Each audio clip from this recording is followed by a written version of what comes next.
I'm Chris with Coyote Fieldcraft. I've got Todd here with me. We're going to go talk about some important stuff when it comes to animals and making sure you're prepared. Because guess what? Your animal doesn't prepare. You've got to prepare for them. So if you've got goats, chickens, horses, you've got dogs, you've got cats, they're not going down to the store and grabbing a 5 pound bag of stuff. They're definitely not doing any of that. So you've got to prepare for them. And when you prepare, that means for disasters, because you make sure you have enough food for them, make sure that you've got enough water. If it's freezing out and you've got horses, then you've got to make sure they can get to their water. And is it froze over or anything like that? You got to make sure that you're preparing for all those kind of things. And then something that often isn't talked about is do you have stuff set up and ready in case there's an issue with your animal, and veterinary care. Are you prepared? Does your animal have prescriptions? Does it have stuff like that? The only person that can prepare for that is you, the animal owner. Then you've got to make sure that you do that kind of stuff.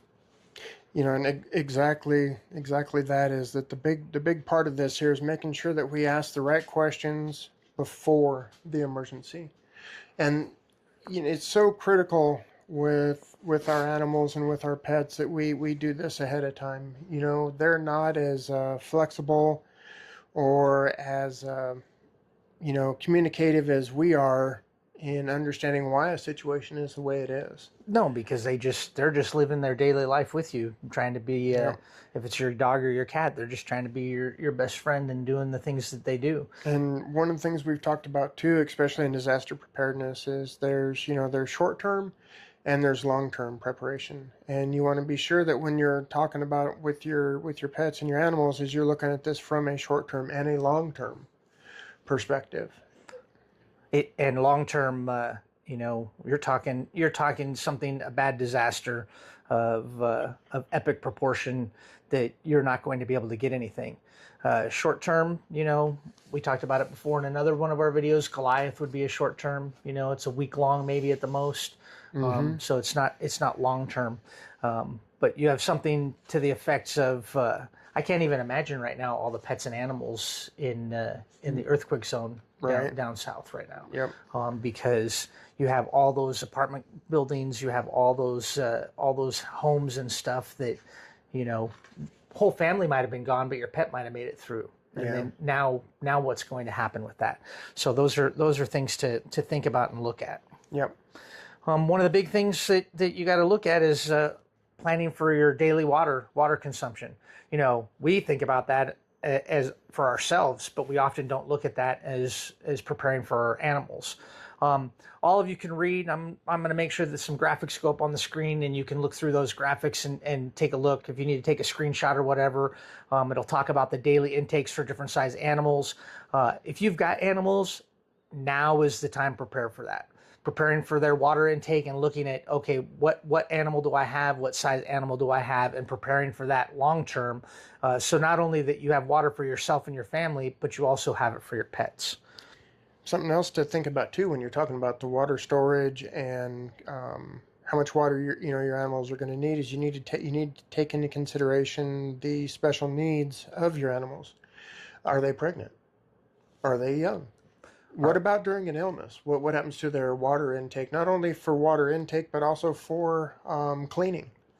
If they do get sick and you do have to keep them clean to reduce the disease, to reduce the infection probabilities to around them, that increases the water demand right there. So these are all things you need to think about and take into consideration when you're planning this out. And it definitely is a starting point because you're going to know your area. I mean, where we're at, obviously water intake may be a little bit more than other areas, especially in the summertime where there's more heat. I can tell you right now, my dogs, they go through water like it's going out of style. But in the wintertime, they don't go through as much water. So different times of year and different times of things that will definitely change your daily planning guide of what's going on. And not only that, but what kind of animal you have. So you know best. Make sure that you do it. This is just a guideline for you to help as a starting point, and you should go on from there. Along that same vein is food. We talk a lot. Everybody talks a lot about having, that storage of, people food, for lack of a better word. Right. What about your kibbles for your dogs, the kibbles for cats, feed for horses? And that's something, in this video is definitely not trying to tell you what you need to feed or when you need to feed, whether it's your dog all the way up through your livestock, your animals. We're just trying to help you get to thinking about the what ifs, about why you need to think about it and how to plan for it. We're going to throw we're going to throw another graph up on the screen here, chart to show you about, consumption, to, if nothing else, just to get you thinking that, a dog, a 50-pound dog consumes, roughly 2 to 3 cups of food a day. And, that, when you do the math on it, is 4 cups of kibble is about a pound of food. Right. So that kind of helps you right there understand how much food you're going to need for 30, 90 days, whatever that may be, based on how many animals you got. And depending on what you're looking at, short-term versus long-term. Yep. Because like you said, everybody seems to plan for us as humans, we need to have 6 months, a year, whatever kind of food storage we have. But very rarely do you ever hear anybody say, I've got 6 months of food for my dog or for my cat. And those are things that we definitely want everybody to think about, that your animals are taken care of, not just yourself. And just like the food that you have stored up for your use, you've protected it, you've put it in plastic containers, you've sealed it to keep the elements out and to protect it from insects, from rodents, from other animals.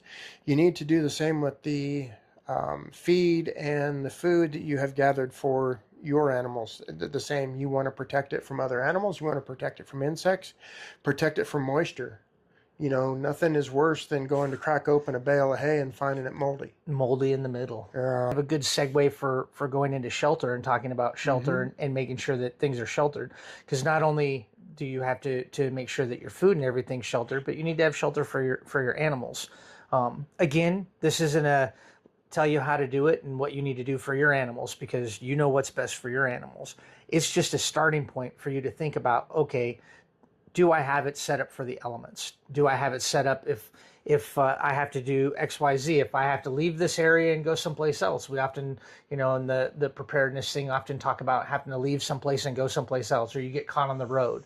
All right. Do you have shelter for your animal, not just for yourself? Is the tent that you have big enough? Do you plan on having your animal in the tent with you, or what are you going to do with your dog or cat if you have to go into a tent, and things like that? So you have to think about that kind of stuff.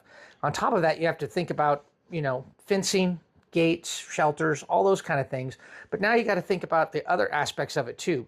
Hazards of doing the inspections and hazards around and things like that your animal can get into.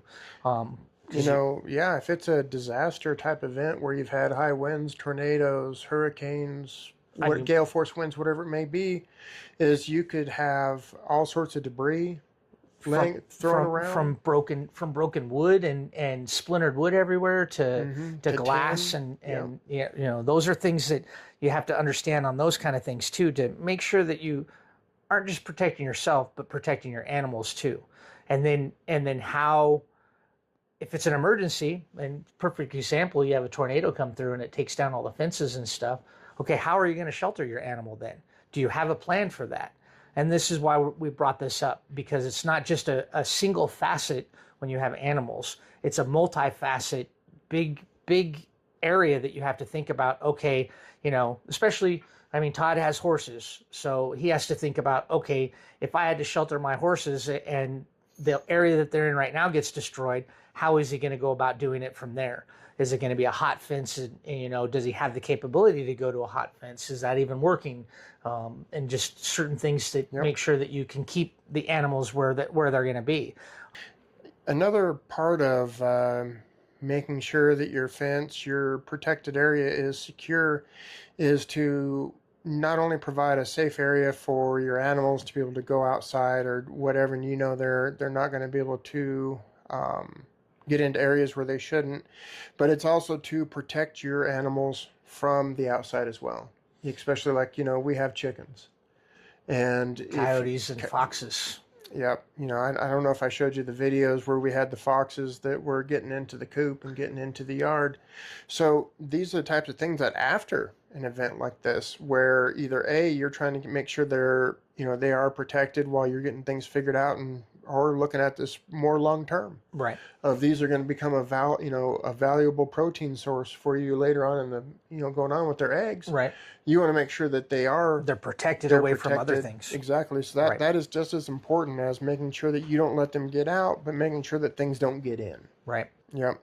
And when we think too about our animals, is we want to make sure that in these situations where we are having to have this preparation mindset, and we do have these possibilities, we want to talk about health and well-being of their care as well. We want to make sure that we are observant of them, and that we are familiar enough with signs and symptoms that will help us understand what is going on with them. Because unlike us and unlike our kids, they can't come to us, and a lot of them just won't. They are so good at pain tolerance. You won't know it until it's too late. Until it's too late. So we need to be able to look at these signs and these symptoms and understand what is going on with our animals. And along those lines is up on the screen here, we're going to put the signs and symptoms of dehydration. There's so many different things out there when it comes to poisons, and it comes to other things that can impact an animal's health, that going through that whole list of things would be, a multi-hour video of itself. So one of the critical factors in this is the water intake, to make sure they are getting enough water and make sure they are taking enough water in. So look at this that's up on the screen here. Take a screenshot of it. Like I said, this is just a guide to get you thinking.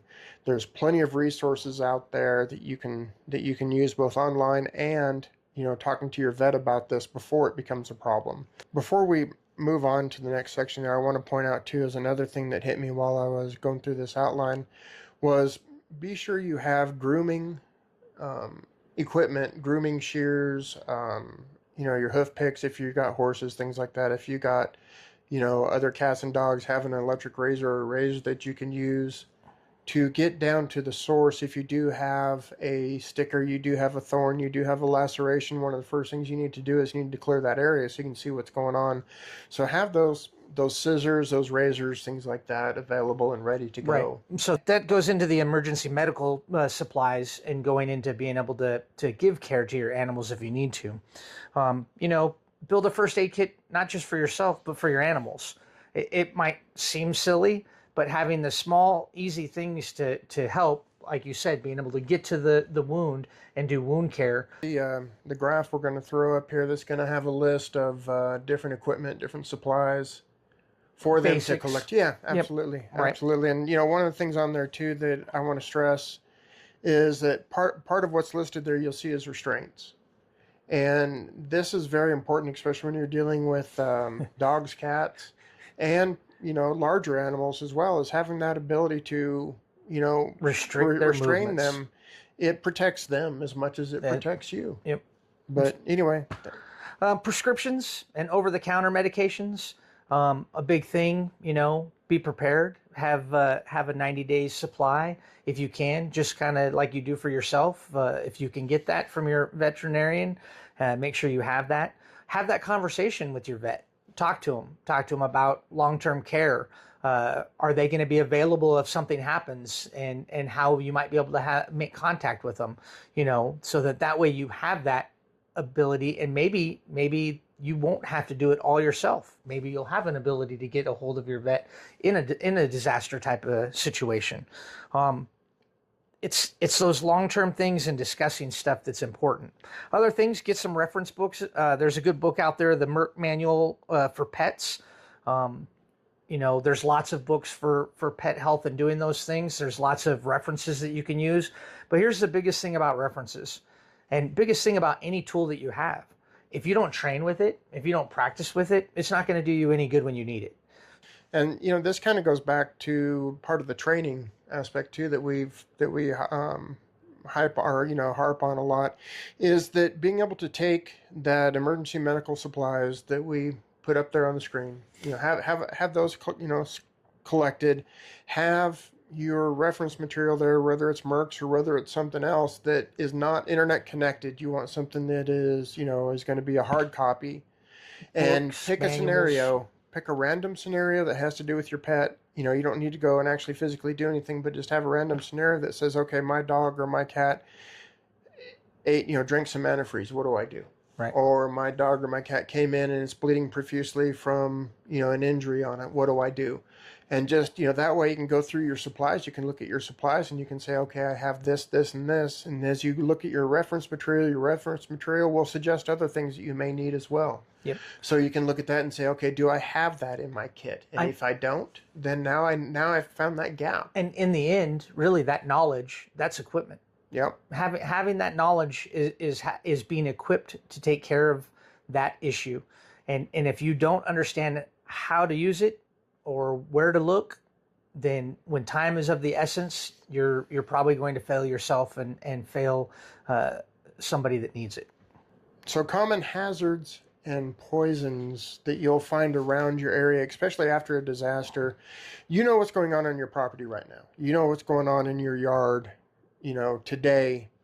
But what about after an emergency? Tornado. Or a tornado, damaged vehicles, damaged lines in the, sewer lines in the ground, damaged gas lines, whatever that may be, in the first 3 days. But what about in the next 30 days? What is that going to look like? What's it even going to look like, and what sort of risks are going to be out there for your animals that you need to be aware of, you need to be kind of looking for as time goes on. We kind of talked about a little bit about this before, about you have those physical risks of broken glass, exposed wires, hot wires, and other things like that may be a risk. But you also have to look at what sort of poisons, what sort of intoxications are out there that are going to be a risk to your animals. With the toxins, we also need to look at wildlife. We need to look at also feral dogs, feral cats, depending on how long down the road you want to discuss and you want to look at, and the various diseases that go with them. Oh yeah. I mean, from rabies to other things. What is it called? Cat leukemia. Leukemia. Yeah. Yeah. And then on top of that, polio. Well, and then you'll parvo, not polio. Parvo. Yeah, parvo. But you'll also have the feral pack mentality too, if you want to start talking about dogs in long term. Oh yeah. And then you have people that aren't prepared and release their animals. So now you've got animals that they just let go out on their own, and then eventually they're not domesticated anymore over time. Absolutely. So research, again, knowledge is part of your equipment, is part of your toolkit.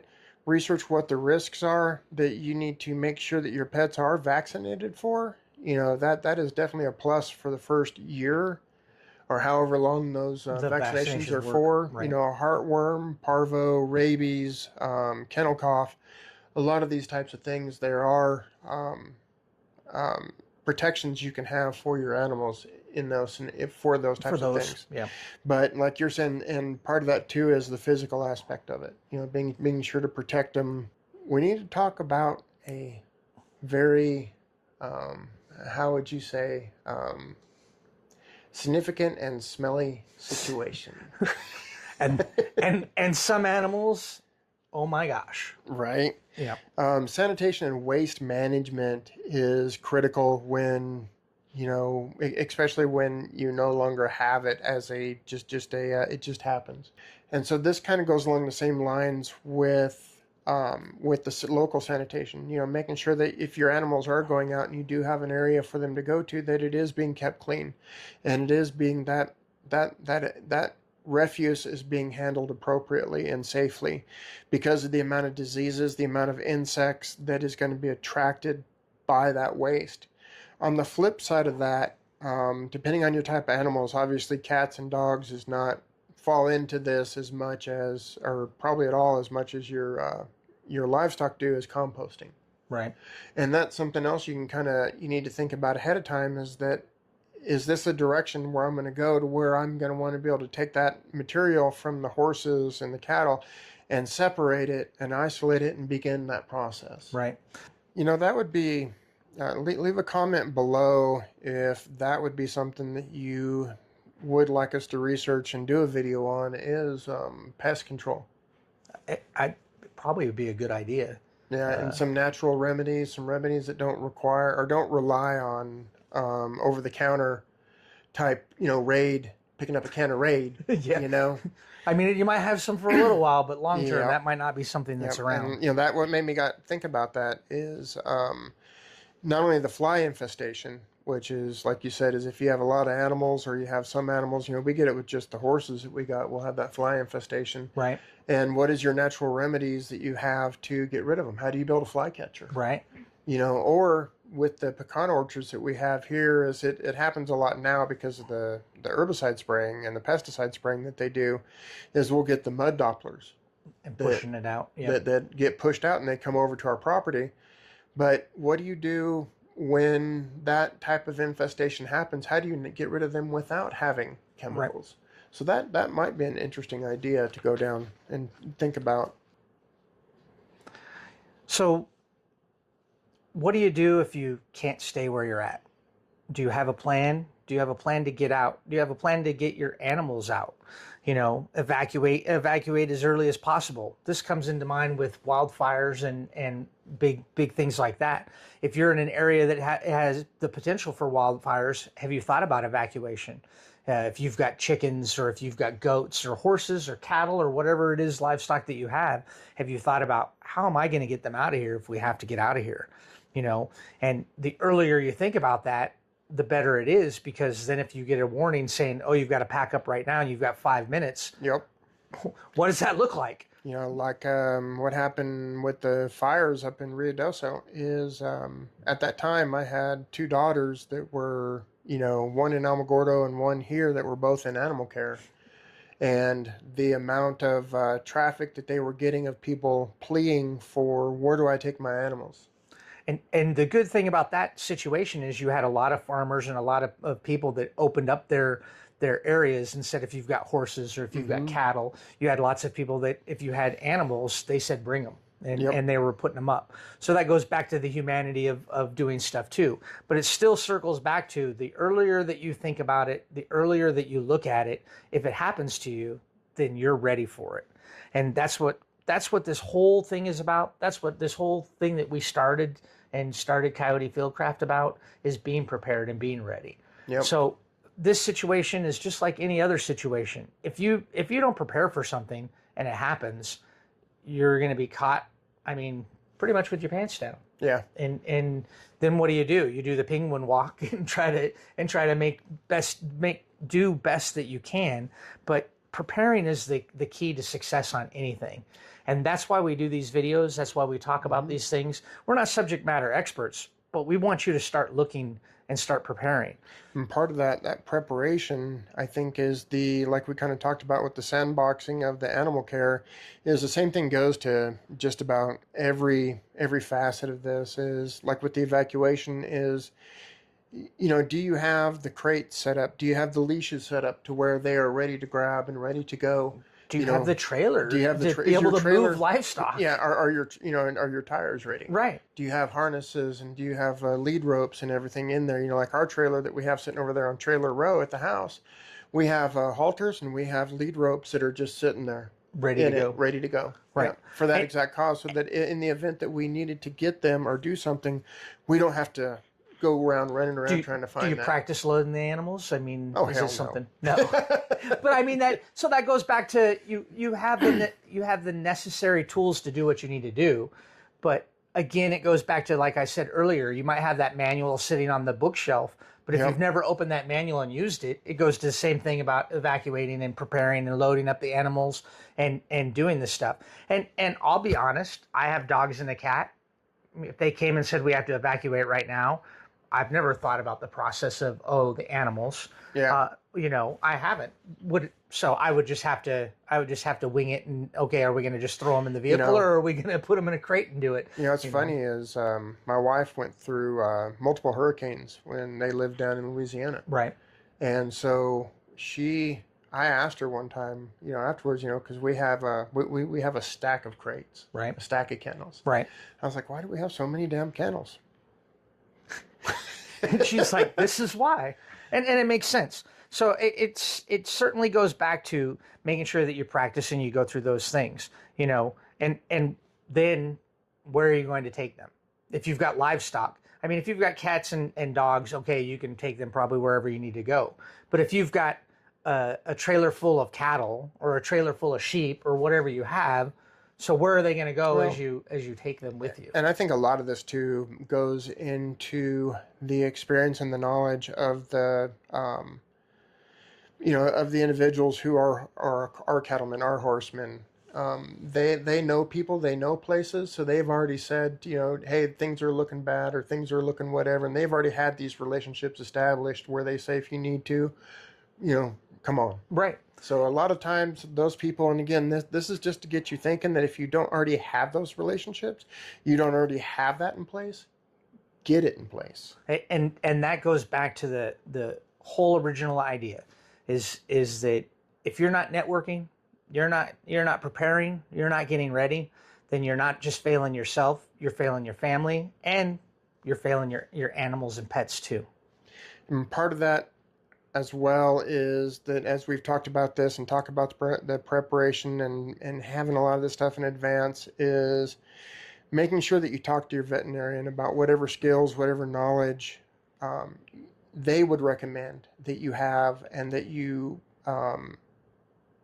that you already have aware of available to you in these types of situations. And the vet may tell you that, hey, here's some important things for you to know, here's some important things for you to have for these situations. And they would know best. They're the subject matter experts on the animals, so that's the person that you should go to and have that conversation with, to make sure that, again, you're prepared for those animals and they're taken care of in a bad situation.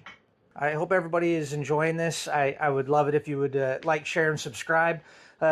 Liking for us, if you like it, it helps the algorithm, puts us out there for people to see. As we're brand new in this experience, we want you to join us and subscribe so that you can come along on this journey with us, so that you can experience it with us. And then on top of that, you can network with us and help us and guide us in things that you want to see, things that you haven't seen before that maybe we can do, new ideas. But we would really like it if you like, subscribe, and joined us for this adventure as we move forward in making sure that we're prepared, because we find it near and dear to us that we're prepared, and we hope that you will join us in that adventure. Yep, and always remember that part of that preparation is to be sure to get some exercise. Your first line of defense is your health, and whether or not you are in shape, whether that shape is round or not. But the better off you are, the better healthy you are, the better you eat, the more sleep you get. All this ties into that preparation. And something that often isn't talked about that we probably should maybe do something about is talking about mental preparation. Mm-hmm. Because if you don't mentally prepare for stuff, you're probably failing yourself also. Absolutely. So with all that in mind, remember that there are those out there, both four-legged and two-legged, that are counting on you, and that you love them and they love you, and you're here to take care of them and help them in these situations. We'll see you next time. All right. Thanks, everybody.